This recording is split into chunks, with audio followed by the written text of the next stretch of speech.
그 한문의 맛이 있는데 글자 하나하나를 곱씹으면 이제 한문이라는 건 뜻글자잖아요. 그러니까 그 글자 하나에 뜻이 담겨 있거든요. 우리는 이제 표음문자잖아요. 소리로서 뜻을 나타내라 가지고 좀 더 직접적인 면이 있다면 이제 한문은 표의문자잖아요. 뜻의 그 단어 하나에 그 뜻을 담아놨기 때문에 이게 약간 곱씹는 맛은 있어요. 그래서 한문 고전 같은 거 저도 소시적에 이제 막 사서 이런 거 배울 때 그 후폭풍이 와.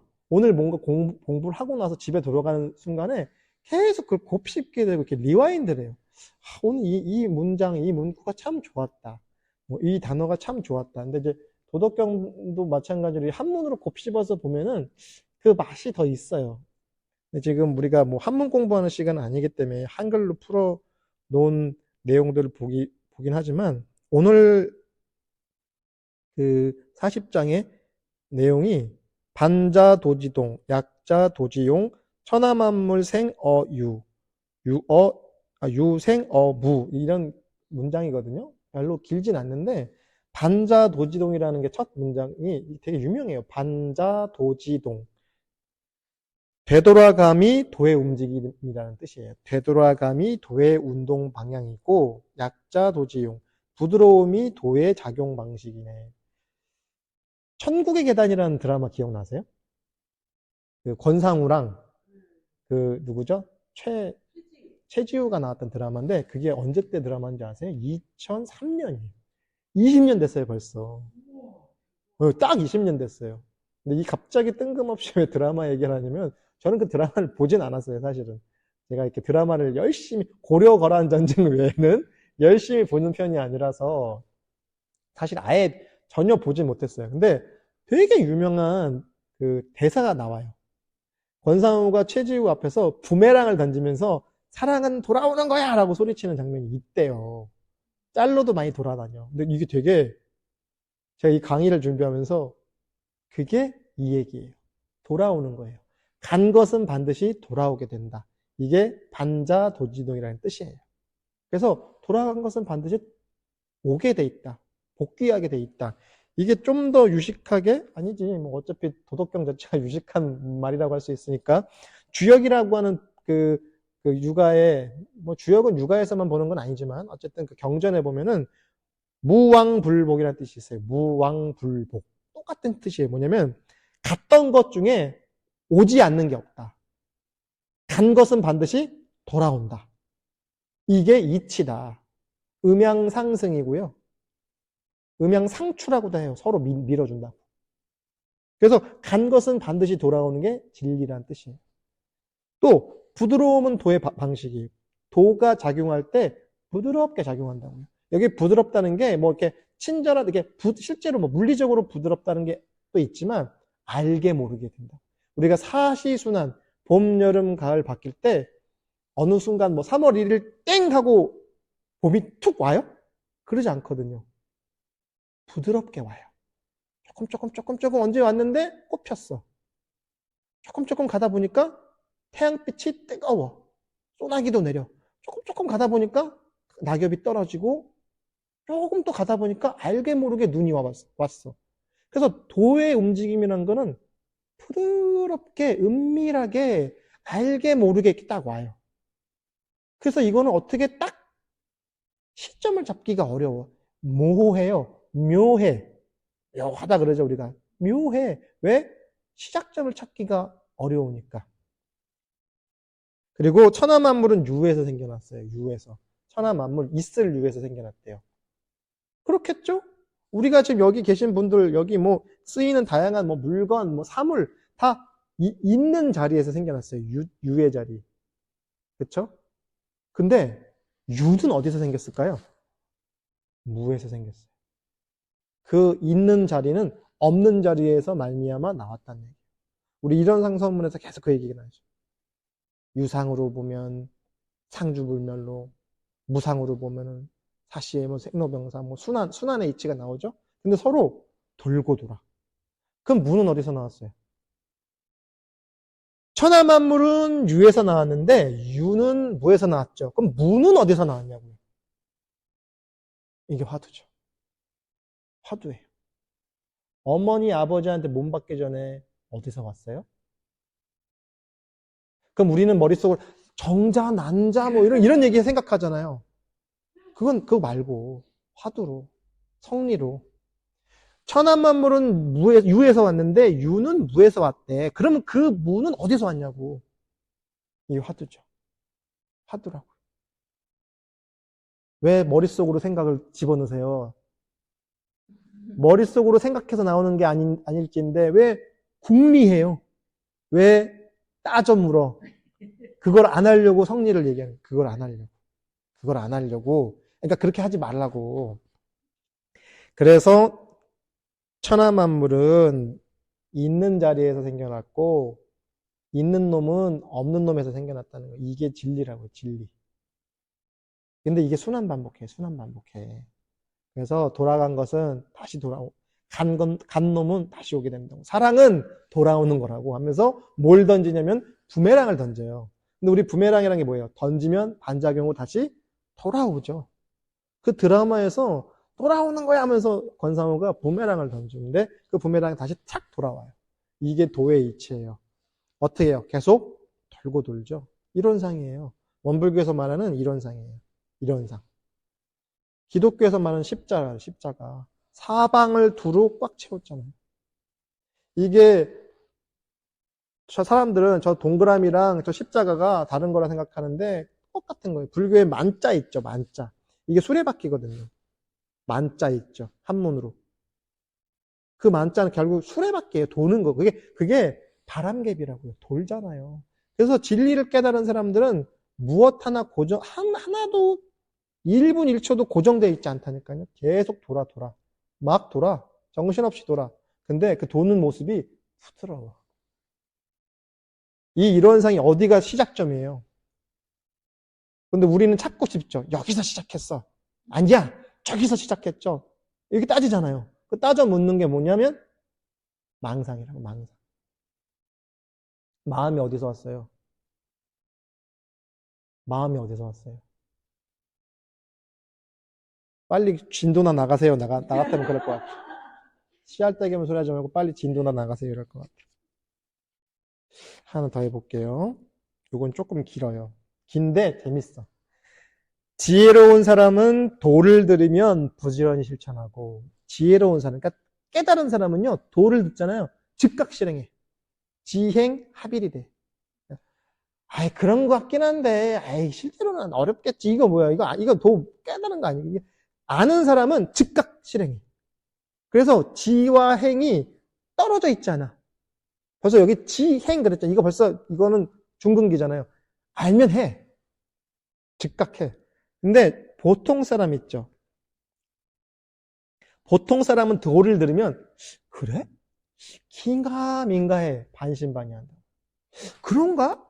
긴 것 같기도 하고, 저 얘기 들으면은, 저 설교 들으면, 저 강의 들으면, 그런가? 아닌 것 같은데? 이러죠. 벌써 이렇게 계산하잖아요. 계산. 분별 주착하잖아요. 어리석은 사람은 도를 들으면 크게 비웃네. 아이고, 말도 안 돼. 에이, 그런 게 어딨어. 상사문도 근이행지. 여기 원문에. 상사. 뛰어난 사람. 중사. 중간 사람. 하사. 모자란 사람. 이렇게 나오거든요. 그러니까 상근기, 중근기, 하근기라는 게 이게 근기라고 해요. 그 사람 어떤 특성, 성향, 기질. 그래서 뛰어난 기질은 들으면 바로 실행해. 중간 사람은요, 긴 것 같기도 하고 아닌 것 같기도 하고 이게 계속 계산해요. 하근기는요, 말도 안 돼. 그런 게 어딨어 그랬나. 비웃는다고. 어리석은 사람이 비웃지 않으면 도라고 할 수 없다. 그래서 진짜 도는요, 어리석은 사람이 비웃으면 그게 도야. 그게 맞는 말이라고. 여기서 어리석다는 게요, 지능이 또 뛰어나다 이게 아니에요. 그래서 어리석은 사람을 보면 IQ가 100 이상은 돼야지 그런 얘기가 아니라고요. 깨어있는 사람, 마음을 챙길 줄 아는 사람이라고요. 지혜로운 사람이라면. 그러면 여기서 반대로 어리석은 사람은 뭐예요? 마음을 놓쳐서 질질 흐르고 다니는 사람. 마음을 챙기지도 않고 요 경계에 따라서 쫓아가고. 그래서 선가에서 무슨 얘기가 있냐면은 사자는 뼈를 던진 사람을, 고기를 던진 사람을 물고, 개는 고기를 던지면 고기를 쫓아간다고. 한로 축괴 사자교인이라는 뜻이 있거든요.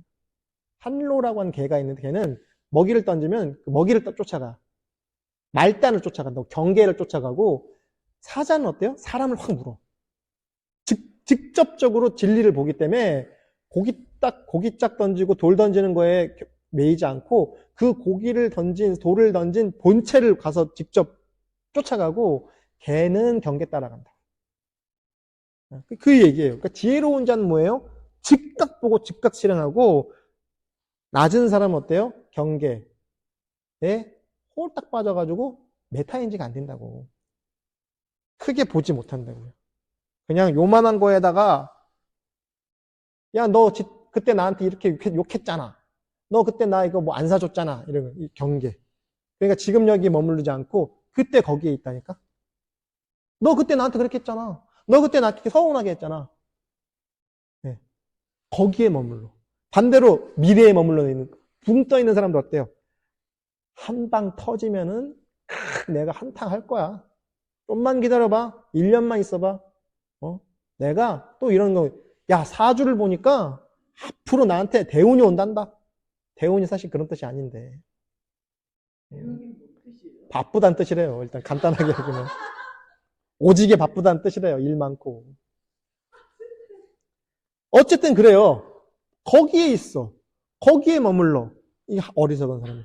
지혜로운 사람은 여기에 머물러. 지금 이 순간에 딱 머물러 있기 때문에 들으면 바로 실행하는 거죠. 그러므로 격언에서 말하네. 밝은 돈은 마치 어두운 듯하고 밝은 건 오히려 어두운 것 같아. 진짜 밝은 거는 어두운 것 같아.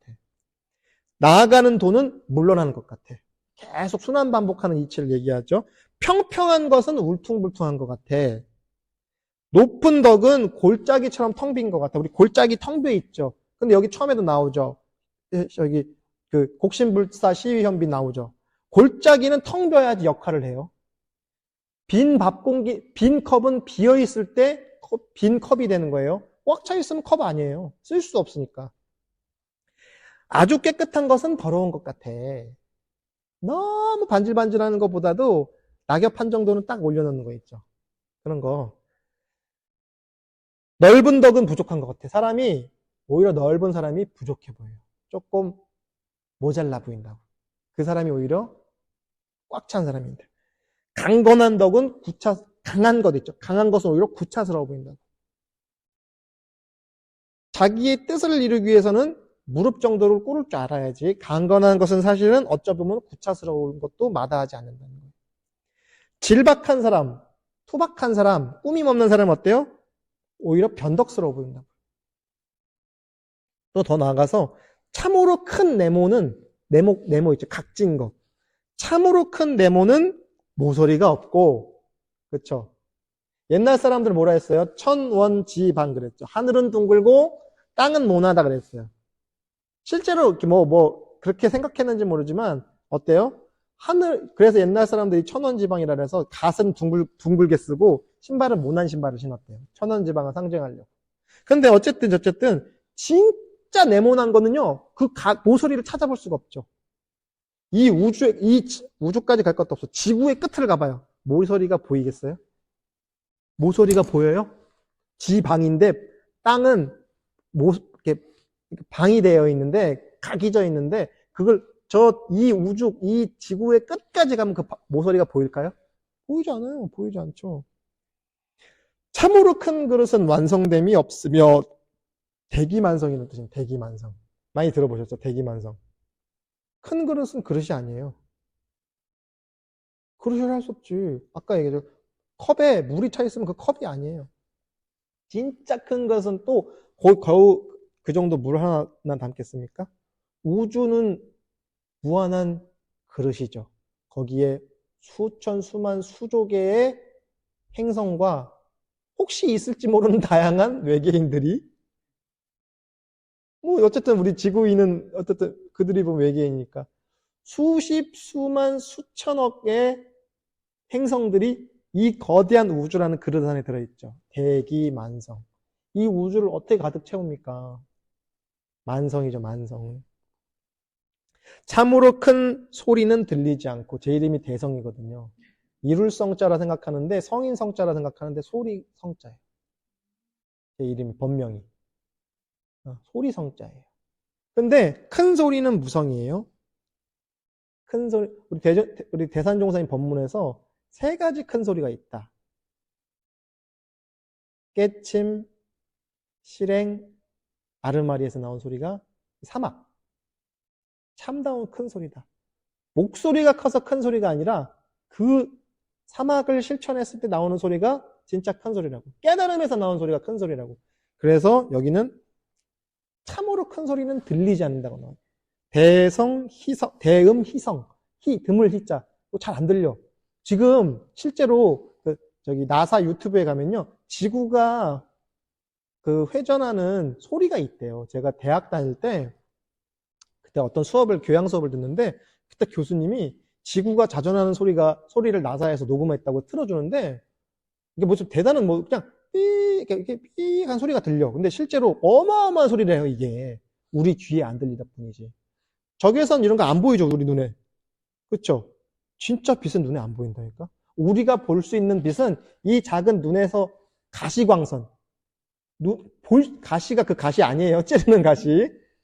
눈으로 가능한, 시야로 볼 수 있는 가능한 영역에서만 빛이 보이는 거지, 우리는 사실은 놓치는 빛이 더 많은 거고, 우리 귀에 들리는 소리라는 게 우리가 가청권 영역에서만 있는 소리일 뿐이지, 우리 귀에 이 거대한 지구가 자전하는 소리가 들리겠습니까? 진짜 큰 소리일 텐데, 지구가 움직이는 소리는 아예 들리지조차 않아요. 층간소음은 그렇게 잘 들리는데, 지구가 도는 소리는 들리지도 않아. 그래서 참으로 큰 소리는 들리지 않는다고요. 이 우주 돌아가는 소리는요, 우리 이 작은 인간으로서는 측량키 어렵다. 참으로 큰 형상은 형체가 없다. 도가 눈에 보여요? 도라는 놈이 눈에 보여요? 하나님 눈에 보여요? 하나님이 눈에 보이면 하나님 아니야. 하나님은 눈에 보일 수 없어. 우주 그 자체인데. 우주를 뛰어넘는데 어떻게 눈에 보이겠어요? 그래서 큰 형상은 형체가 오히려 없는 거예요. 도 눈에 보이면 도 아닙니다. 그래서 저는 자기가 하나님이라는 사람들 치고 하나님이 없다고요. 자기가 깨달았다는 사람 치고 깨달은 사람이 없다니까? 눈에 안 보여야 돼. 그런 존재들은 보일 리가 없어. 도는 감추어져 이름이 없지만 도은 무명. 도라는 게 감춰져 있기 때문에 이름을 지을 수가 없어. 우리는 박대성이니 김땡땡이니 개똥이니 소똥이니 이름을 지을 수 있죠. 왜? 형상으로 앞에 있으니까. 근데 도는요, 이름을 지을 수가 없어. 그 자체가 무명즉 또 명일 수 있지만 오직 도만이 잘 시작하고 잘 마무리하는 시종이 여유라다고. 도만이 잘 시작하고 잘 마무리한다. 우리 오죽하면 인간이 고종명이, 이 오복 중에 하나가 고종명 있죠. 잘 죽는 거. 명을 잘 마치는 거. 근데 어렵죠? 사실 우리는 아파서 죽는 게 정상이에요. 생로병사잖아요. 우리 사실은 이치로 보면요, 아파서 죽는 게 정상이에요, 역으로. 근데 도만이 오직 잘 시작하고 잘 마무리한다. 하나만 더 할게요. 이렇게 진지한 표정으로 저를 보고 있으니까 좀 당혹스럽네요. 42장. 도는 하나를 낳는데요. 도가 하나를 낳는데요. 도생일 그래요. 하나를 낳았대요. 근데 하나는 둘을 낳았대요. 둘은 몰라요? 셋을 낳았대요. 셋은 몰랐죠? 만물을 낳는데요. 도생일, 일생이, 이생삼, 삼생만물 그래요. 어떤 분들은 이렇게도 해석한대요. 도라는 놈이가 제가 정확하게 기억은 안 나는데, 하나님이 만물을 창조하는데 아담과 이브를 만들었다고. 남과 여, 음과 양을 만들어냈고 셋을 만들면 어때서 자식이 나왔죠. 아담과 이브 사이에 자식이 나왔을 거 아니에요. 이렇게 셋이 된다. 근데 동양에서는 삼수변화라는 게 있어요. 삼수. 그러니까 제가 지난주에 체와 용이 있다. 동양 철학에서 본체가 있고 그게 활동 영역으로 용이 있는데 중간에 상이라는 게 있어요. 상. 체상용. 어려우니까 이건 기억할 필요 없고, 왜요? 기독교에서는 성부, 성자, 성령 이런 게 있죠. 불교에는 법신, 보신, 화신 이런 게 있대요. 이게 삼수변화라는 게 있어요. 셋, 3의 변화라는 게 있대요. 근데 여기 그 음양 오행 이런 데서도 그 태극이 무극이 음양이고 음양이 이제 3극으로 벌어진다는 말도 있거든요. 이제 무극, 태극, 황극 이렇게 주장하는 사람도 있어요. 근데 그거는 좀 주류 학설은 아닌 것 같고 제 생각에는 무극, 태극, 음양이 만물을 낳는다 이런 어떤 동양적 관점에서의 창세기가 있어요. 우주 만물을 어떻게 시작됐는가. 근데 이 도덕경에서 도라는 게 있는데 도가 하나를 낳았대요. 그럼 좀 순서가 하나에서 양쪽이 나와야 될 것 같은데 여기 도라는 건 계속 얘기했지만 이름 지어지지 않는 그것. 무엇이라고 형용할 수 없는 그것이기 때문에 빼! 그래서 도가 하나를 낳았어. 하나가 둘을 낳고 둘이 셋을 낳았어. 셋이 천지만물을 낳았어. 그래서 만물은 음을 지고 양을 안으며 음을 지고 양을 안으며가 무슨 뜻일까요? 음을 등에 지었대요. 양을 안았대요. 음은 안 보이죠. 안 보이는 영역이니까 뒤에 있어. 양은 어때요? 보이는 활동 영역이니까 앞에 이렇게 안아. 비유예요, 비유. 그러니까 양은 음의 작용은 잘 드러나지 않으니까 뒤쪽으로 지고 있고 양의 영역은 보이는 영역이니까 앞에 이렇게 드러나 있다. 그래서 이 음양 보이는 것과 보이지 않는 게 서로 융합을 해. 활동을 해. 교섭을 해. 서로 밀어주고 끌어주고 당겨주고 이렇게 한다고요. 그런 다음에 조화를 이룬다고요. 음만 있어서 되는 게 아니고 양만 있어서 되는 게 아니라 서로 조화를 이룬다고요. 근데 이거를 수행으로 얘기하면요. 우리가 이제 몸을 놓고 보면은 이 몸의 앞면과 뒷면이 있죠. 오히려 이 수행적인 측면에서는 이 등 쪽이 있죠. 이 등 쪽이 양이에요. 그리고 요 앞쪽이 음으로 배정을 해요. 그래서 이 등은 우리가 소흡 수련을 할 때 인맥과 동맥이 서로 연결이 돼야 되는 표현이 있거든요. 그래서 등 쪽의 맥은 동맥, 독맥, 감독할 때 독자예요. 그리고 떨어질 이 앞으로 떨어지는 맥은 인맥 그래요. 맡길 임자도 되고 뭐 임신한다 할 때 그런 뜻으로도 쓰여요. 그래서 요것이 순환해야 돼요.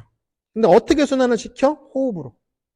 그래서 동양에서 한의학도 그렇지만 이 기를 잘 수행하는 게 인맥과 동맥이 서로 통해야 된다. 똑같은 얘기예요. 음양이 잘 순환해야 돼요. 그래서 저는 성별로서는 남성이죠. 여기 계신 분들 여성도 계시고 남성도 계시잖아요. 근데 제가 남성이면 양이겠죠. 굳이 표현하면 여성이면 음이겠죠. 근데 제가 양이니까 양만 쓰면은 고장나겠죠. 여러분들이 음이니까 음만 써도 고장이 나요. 음양을 잘 사용해야 돼요. 예를 들어서 어머니들은 아이를 임신해서 태중에서 이제 10개월 지난 다음에 육아를 하죠. 어머니가 아이를 지켜야 되는 순간에는 무엇보다 강한 양을 쓰게 돼요. 그렇죠? 아무것도 두려울 게 없어져. 그렇죠? 저는 남성이니까 나는 양만 쓸 거야? 그럼 저는 인격 이상자가, 성격 이상자, 약간 정신질환자가 되는 거예요. 양만 쓰니까. 때에 따라서 수시로 음을 써야 될 때 음을 쓰고 양을 써야 될 때 양을 써야 돼요. 그게 도의 작용이기 때문에. 그게 도의 작용이에요. 나는 양이니까 양만 써야지. 나는 음이니까 음만 활용해야지. 우리 몸을 활용할 때도 인맥과 동맥을 잘 순환시켜야 되는데 우리가 세상에 처해서 무슨 사람을 만나고 일을 해야 될 때 나는 양이니까 양대로 할 거야. 야, 나는 음이니까 음대로 할 거야. 이건 뭐예요? 에고죠. 에고가 고정되는 걸 좋아하기 때문에 고정되는 것만 쓰고 싶어 해. 그러니까 음이니까 음추러드는 것만 능사가 아니라 양을 써야 될 때 양을 쓸 줄 알아요. 왜? 양 중에 음이 있고 음 중에 양이 있기 때문에. 제가 그래서 이런 얘기를 해요. 동양 철학에선 음과 양의 이치대로 살아야 된다 그러거든요. 근데 음과 양의 이치대로 산다는 게 뭐예요? 음은 음대로, 양은 양대로 살라는 게 아니에요. 음을 써야 될 때 음으로 쓰고 양을 써야 될 때 양으로 써야 된다. 나는 양이니까 양만 쓸 거야. 굳세게 살 거야. 이상한 사람이에요. 한쪽에 편중된 사람이죠. 도인이 아닌 거예요. 제가 간혹 이런 저기를 해요. 그러면은 제가 그렇게 음양의 이치대로 살아야 된다면은 왜 홍석천 이런 사람들 있잖아요. 또는 이제 트랜스젠더, 이렇게 성소수자는 음양의 H대로 안 사는 건가요? 그 나름의 음양의 H대로 산다고요. 껍데기는 양인데 음을 더 많이 쓰는 거고, 껍데기는 음인데 양을 더 많이 쓰고, 그 안에서 나름의 또 음양의 조화가 있는 거라니까요. 그래서 어떤 존재도 이치대로 살고 산다 못 산다라고 규정할 수가 없다고요. 지나 잘해, 니나 잘해 이런. 그래서 그 두 음양의 기운이 융합해서 조화를 이루는 거예요. 그건 뭐냐면요, 음을 쓸 때 음을 쓸 줄 알고 양을 쓸 때 양을 쓸 줄 안다고. 이 껍데기가 음양이 중요한 게 아니라고. 사람들이 싫어하는 것은 고아, 지난번에 나왔어요. 부족한 사람, 덕 없는 사람, 이런 말은 사람들은 싫어하죠. 그렇죠. 누가 고아라면 좋겠어요. 또 누가 좀 부족한 사람이야, 이런 말 듣는 거 누가 좋아해요. 근데 왕은 자기를 그렇게 호칭한대요. 이 부족한 과인이. 과인의, 이 과인이라는 말이 부족하다는 뜻이 있으니까, 지난번과 동일한 얘기죠. 왜 왕은 이렇게 호칭할까요? 고아가 아니고 부족하지 않고 덕없지 않기 때문에 오히려 그 호칭을 쓰는 거라고요. 겸양한 호칭을 쓴다고요. 나 잘났어. 나 돈 많아. 나 뛰어나. 나 이거 잘해. 이런 사람들은 뭐예요? 반대라고요. 자기 자존감이 높은 게 아니라 부족한, 자기 존중감이 오히려 떨어지니까 자기를 주장하고 싶은 거예요. 이 이치대로 하면. 근데 진짜 뛰어난 사람, 진짜 도인은 주장할 필요가 없어. 심독히 마음이 이미 기쁘고 자부심이 있어. 내가 이미 내 안에 이미 충만해 있고 내 안에 하나님의 은혜가 꽉 차 있고 내 안에 법신불이 꽉 들어차 있는데 나를 주장할 필요가 뭐 있어요? 나를 주장할 필요가 없죠. 그래서 진실로 세상사란 혹 덜어내면 다시 보태지기도 한다고요. 가방을 버스에 두고 내렸으면 다시 되찾게 되는 이치가 있다고요. 남들이 가르치는 바 나 또한 가르치네. 강하고 뻣뻣한 자는 제명에 죽지 못한다. 표현이 좀 세죠. 강하고 뻣뻣한 사람 치고 제명에 못 산다고요. 부드러운 게 오히려 도의, 은밀하고 부드러운 게 도의 모습이기 때문에 강하고 뻣뻣할수록 꺾이고 부러지고 발길에 채이겠죠. 그러니까 제명대로 못 살죠. 나는 이것을 가르침의 근본으로 삼고자 하네. 노자의 가르침 바로 이래요. 강한 걸 주장하는 게 아니라 보이는 듯 보이지 않고 들리는 듯 들리지 않는 도를 추구하는 게 노자의 사상이라고. 그렇게 되면 어때요? 역설적으로 오래 가는 거죠. 뒷산에 구부러진 소나무가 오래 가죠. 꼿꼿한 소나무는 어때요? 언젠간 땔감으로 쓰이던 목재로 쓰이던 쓰여서 탁 잘려 나가는데 뒷산에 구부정한 소나무가 마을을 지킨다 이런 표현이 있어요. 이게 가장 노장 철학적인 그 비유인 거예요. 저는 되게 뻣뻣한 사람인데 이 뻣뻣한 사람이 있죠. 지는 저렇게 못하면서 왜 이런 강의를 하냐. 제가 스스로 계속 마음을 챙기기 위해서 저 같은 사람은 역설적으로 노장을 공부해야 돼. 제가 한시도 가만히 안 있고 제가 소양인이거든요. 사상체질로. 꼭 그 그 사상방을 따지자는 게 아니라 저는 어떻게 마음을 다스리면 좋을까요? 그랬더니 저한테 해주셨던 말이 너는 좌선을 많이 해야 된다. 누구보다 좌선을 많이 해야 된다. 왜? 망아지처럼 이리 뛰고 저리 뛰고 하잖아요. 그러니까 어때? 저 같은 사람은 이 콧뚜레를 콱 껴가지고 딱 묶어가지고 마음을 들여다보는 연습을 해야 되는 거예요. 근데 현대인들이 굳이 말하면 소양인이 많아요. 꼭 소양인이 아니라 소양인처럼 산다고. 한시도 가만 안 있고 이리 뛰고 저리 뛰고 또 자기를 주장하고 어필해야지 자기를 팔아야 돼. 현대인들은 자기 PR 시대라고 하는데 자기를 판다는 뜻이잖아요. 그러니까 자기를 계속 드러내고 없는 것도 있다고 하고 있는 건 더 있다고 해서 자기를 부풀려야 돼. 그런 세상에서야말로 진짜 노장의 가르침, 이 노자의 도덕경의 가르침이 필요하고 저 같은 사람도 기왕에 마음 공부를 한다면은 마음 공부에도 다양한 영역이겠지만 노자적 사유를 가지고 살아야 되기 때문에 이 노자를 제가 좋아하기도 하는 것 같아요.